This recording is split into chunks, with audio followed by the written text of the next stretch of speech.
बिस्मिल्लाहिर्रहमानिर्रहीम अस्सलाम वालेकुम फ्रेंड्स, वेलकम करिए ਤੁਹਾਡਾ ਆਪਣੇ ਚੈਨਲ ਅਲੀਜ਼ਾ ਸੈਰ ਵਲੌਗਸ ਵਿੱਚ। ਤੇ ਅੱਜ ਆਪਾਂ ਬਣਾਵਾਂਗੇ ਹਾਂਡੀ ਤੇ ਸਭ ਤੋਂ ਪਹਿਲੇ ਘੀ ਡਾਲਾਂਗੇ। ਘੀ ਸਾਲਨ ਦੇ ਹਿਸਾਬ ਨਾਲ ਡਾਲਾਂਗੇ।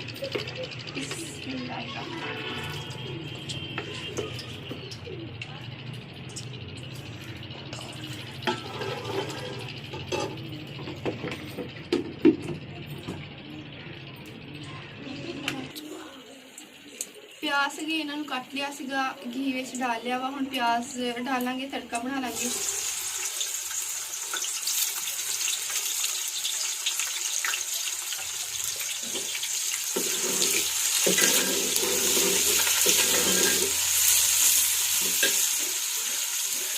तड़का प्याज होंदियां ते आपां कट लवांगे टमाटर मिर्चा।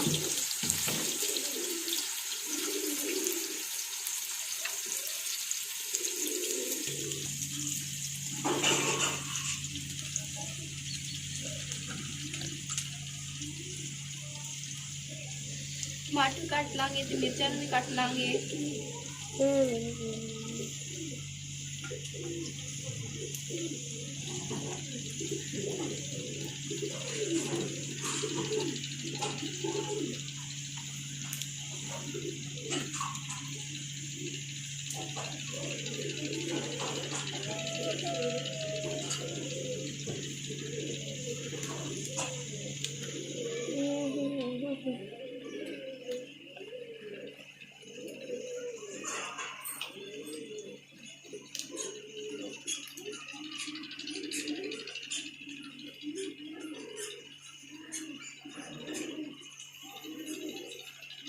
दो टमाटर डाल लूँगी।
मसाला डाल देंगे, मिर्चा हमें और कटांगे क्योंकि प्याज का जरा तड़का तैयार हो गया था।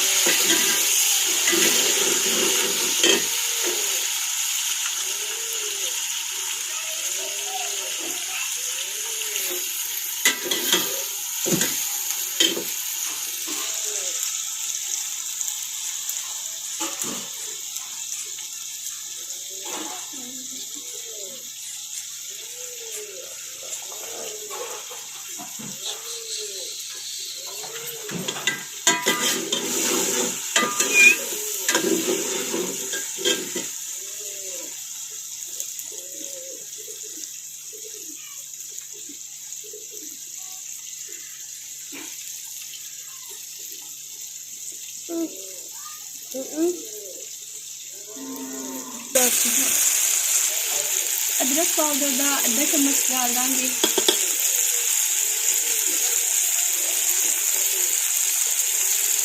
लाल मिर्च का एक हल्का सा चम्मच डाल देंगे।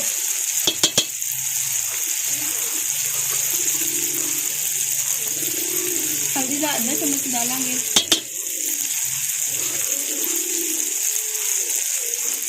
नमक का भी एक चम्मच डालेंगे।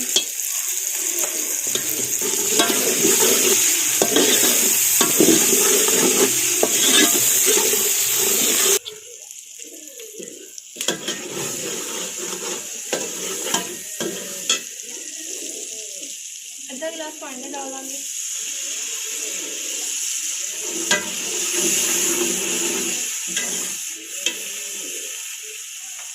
हुण सब्जी जी सी गोभी नूं कट लिया सीगा धो के ते गोभी धो लवांगे फिर धो के फिर डालांगे। ते आ आलू ने भी धो के कट लिया सीगा फिर धो लांगे एक पासे।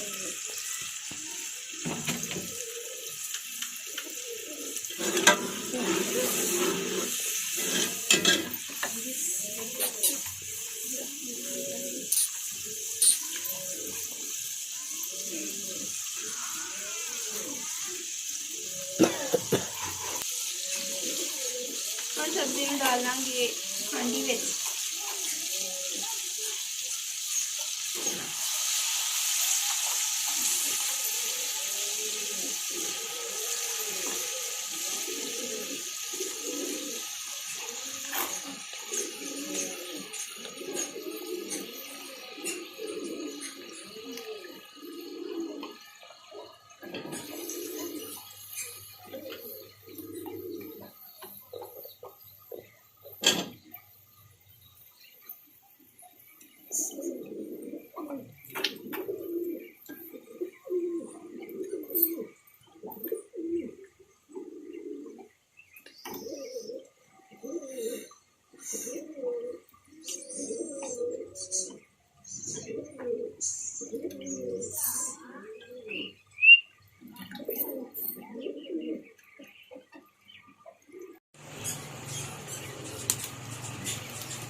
मिक्स कर लिया वा ते हुण इहदे उपर ढक्कन दे दांगे ते इहनूं ढक्कन देवांगे। थोड़ी देर बाद चमचा फेर लवांगे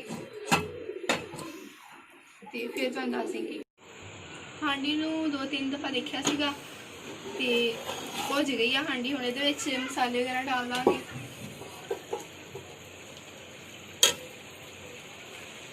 खुश्क धनिया ते जीरा इनू कुट लिया सीगा पीस लिया सीगा ये डाल दांगे।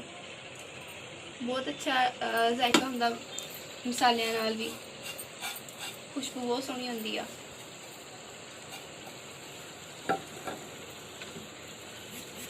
हरा धनिया डाल लांगे, इहदा भी अपना ही महक आ।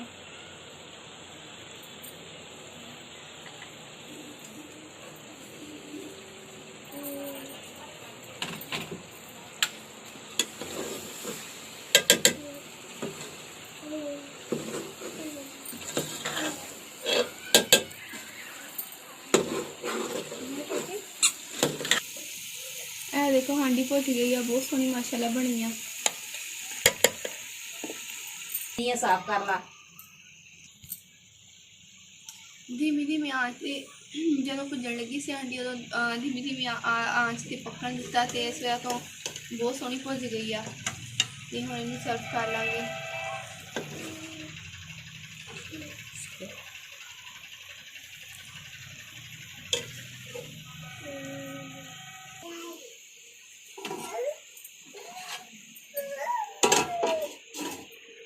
माशाल्लाह साडी अज की रेसिपी तैयार हो गई है। तो सब्जी धनिया का महक बहुत सोहना होंदा, जिहड़ा घर दा सब्जी धनिया होंदा अगर तुसीं ओह डालो ओहदी तो बड़ा सोहना महक होंदा, वो बहुत ज़्यादा पसंद आ मैनूं।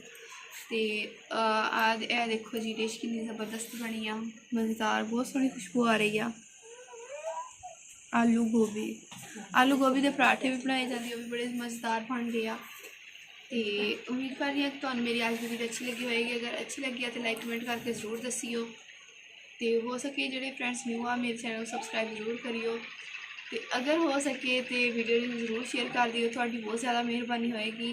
तो मिलते हैं इदां दी प्यारी प्यारी वीडियोज़ दे नाल, प्यारी प्यारी रेसिपीज़ दे नाल। अल्लाह हाफिज़।